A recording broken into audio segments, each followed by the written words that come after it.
بنتا ہے اللہ کا حکم ماننے سے، اللہ کے نبی کے طریقے پر چلنے سے، قرآن حکیم سے، دین سے، اپنے رشتہ داروں کے حقوق، بندوں کے حقوق ادا کرنے سے۔ جب دنیا سے آدمی جاتا ہے تو اس کے اپنے اعمال کا دور ختم ہو جاتا ہے، اب اس کے اجر کا دور یا سزا کا دور شروع ہوتا ہے۔ اس لیے جب تک وہ زندہ ہے وہ خود عمل کرتا ہے، لیکن یہ دین اسلام ہے، دنیا سے جانے کے بعد بھی انسان کے حقوق ختم نہیں ہوتے۔ ہمیں حکم دیا کہ جانے والے کی تدفین کرو، کفن پہناؤ، قبر کھودو، جنازہ پڑھو، اور پھر بھی حق ختم نہیں ہوتا۔ فرمایا جب دنیا سے آدمی چلا جاتا ہے تو فرمایا اب اس کے لیے دعا کرو۔ 3 دن تو تعزیت ہوتی ہے پیچھے رہنے والوں کے لیے، جو رشتہ دار ہوتے ہیں، عزیز اقارب ہوتے ہیں، ان کے پاس دعا کے لیے جاتے ہیں، یہ تعزیت ہے۔ فرمایا جو تعزیت کے لیے جاتا ہے اللہ تعالیٰ قیامت کے دن اسے البسہ اللہ لباس الکرامت یوم القیامہ، ایک مسلمان کے پاس جا کر 2 لفظ کہتے ہیں اللہ تعالیٰ آپ کو صبر دے، تو فرمایا قیامت کے دن اس پر اس جانے والے کو عزت کا لباس پہنایا جائے گا۔ اسی طرح فرمایا جو آدمی کسی مرنے والے کے لیے مغفرت کی دعا کرتا ہے تو اللہ تعالیٰ اس دعا کو پہنچاتا ہے۔ اب جانے والے کے ساتھ ہمارا اپنا تعلق نہیں ہے، اب دین کی بنیاد پر ہمارا تعلق ہوگا، ہم دعا کریں گے، اللہ تعالیٰ ہمارے اس دعا کو اس تک پہنچائے گا۔ اب ہم اپنی مرضی سے کوئی چیز نہیں پہنچا سکتے اس کو، اس لیے اب ہم دین کے محتاج ہیں، دنیا میں بھی اور آخرت میں مرنے کے بعد بھی ہم دین کے محتاج ہیں۔ کس کے ذریعے سے ہماری ترقی ہوتی ہے؟ ہم دعا کرتے ہیں تو وہاں اس کے لیے اللہ تعالیٰ درجہ بلند کرتا ہے، جنت کا دروازہ کھلتا ہے، اس کی قبر میں وسعت پیدا ہوتی ہے۔ اسی لیے نبی پاک صلی اللہ علیہ وسلم نے فرمایا جب اپنے کسی مسلمان مرد، عورت، بہن، بھائی کو دفن کرو کچھ دیر کے لیے ٹھہرو۔ یہ ہم نے قرآن پاک پڑھا ہے، عبداللہ ابن عمر یہ پڑھا کرتے تھے، اور حضور علیہ السلام نے فرمایا صلی اللہ علیہ التثبیت، اس کے لیے اللہ سے دعا مانگو۔ اب یہ آخرت کی پہلی منزل میں پہنچا ہے، جانے والا مرد ہو یا عورت، کہ اللہ تعالیٰ اس کو سوال جواب میں اس منزل میں ثبات نصیب فرمائے، اسے ثابت قدمی عطا فرمائے، درست جواب عطا فرمائے۔ اس لیے حضور علیہ السلام نے حضرت عمر سے فرمایا عمر تمہارا کیا حال ہوگا جب تم قبر میں ڈالے جاؤ گے اور منکر نکیر آ کر تم سے سوال کرو گے، تم کیا جواب دو گے؟ انہوں نے پوچھا یا رسول اللہ اگر منکر نکیر سوال کریں گے تو ہماری سمجھ اور عقل ہوگی؟ تو آپ نے فرمایا سمجھ اور عقل تو ہوگی۔ پھر فرمایا پھر ہم جواب دے لیں گے۔ پھر آپ نے فرمایا عمر مجھے پتہ ہے تو کیا جواب دے گا؟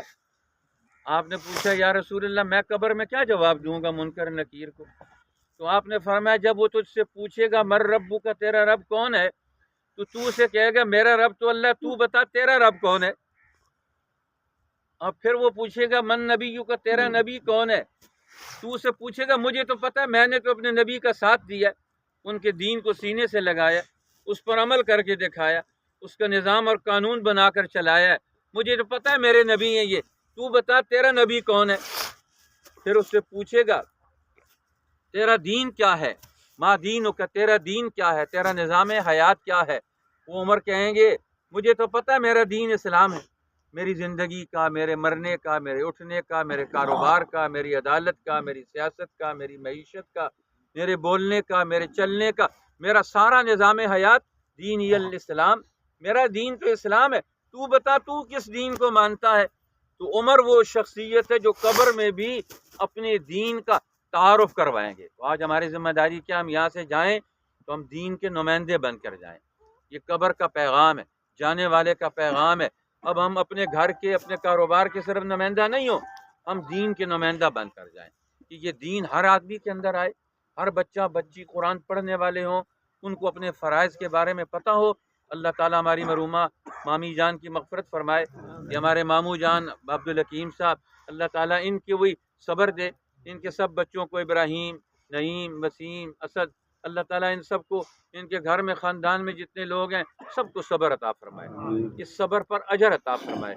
اللہ تعالیٰ ہم سب کو جو آنے والے ہیں ان کو بھی اجر عطا فرمائے، جنہوں نے قبر کھودی اللہ تعالیٰ ان کو بھی اجر عطا فرمائے، جن جنازہ پڑھا ہے، شرکت کی ہے، اللہ تعالیٰ سب کو اس کا ثواب نصیب فرمائے۔ درود شریف پڑھ لیں، دعا مانگ لیں۔ اللہم لک الحمد اللہم فاطر السماوات والارض أنت ولينا في الدنيا والآخرة توفنا مسلمين والحقنا بالصالحين غير خزايا ولا مفتونين.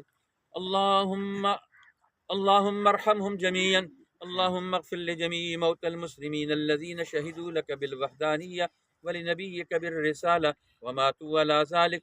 اللهم اجعل قبورهم روضة هنا واجعل الجنة مسواهم وبدل سيئاتهم بالحسنات وارزقنا وإياهم مرافقة النبي محمد صلى الله عليه وسلم في الفردوس الأعلى في جنات النعيم. اللهم أجرنا في مصيبتنا هذه واخلف لنا خيرا منها. اللهم لا تحرمنا أجرها ولا تفتنا بعدها. اللهم ارزقنا وإياهم مرافقة النبي محمد صلی اللہ علیہ وسلم واصحابہ فی الفردوس الاعلیٰ فی جنات النعیم۔ اے رب ذوالجلال ہمارے حال پر رحم فرما، ہماری اس حاضری کو قبول فرما، ہماری اس مرحومہ کی مغفرت فرما، اس کی قبر کو جنت کا باغ بنا، علیین میں جگہ نصیب فرما، تا حد نگاہ وسعت عطا فرما۔ اے اللہ فردوس بری کا مستحق فرما، حضور علیہ السلام اور صحابیات ازواج مطہرات کے زمرے میں ان کو شامل فرما، ان کے پیچھے رہنے والے سب پسماندگان کو صبر جمیل عطا فرما، ان کے جانے سے گھر میں خاندان میں جو ان کی اجر اور ثواب نیکی اور ان کے اعمال کی وجہ سے کمی ہوئی اللہ اپنے فضل عظیم سے پوری فرما۔ اللہ ان کے حسنات کو قبول فرما۔ اللہ انہوں نے جو بیماری کا دور کاٹا ہے یہ بھی شہادت کی ایک موت ہے، اللہ شہادت کا درجہ ان کو نصیب فرما، ان کی بیماری کے اس پریشانی کے دور کو ان کے لیے اللہ درجات کی بلندی کا ذریعہ بنا، ان کے گناہوں کے دھلنے کا ذریعہ بنا دے۔ اللہ ہماری دعاؤں کو قبول فرما دے، پوری امت کو رحمت نصیب فرما۔ اللہ عنایات کا مستحق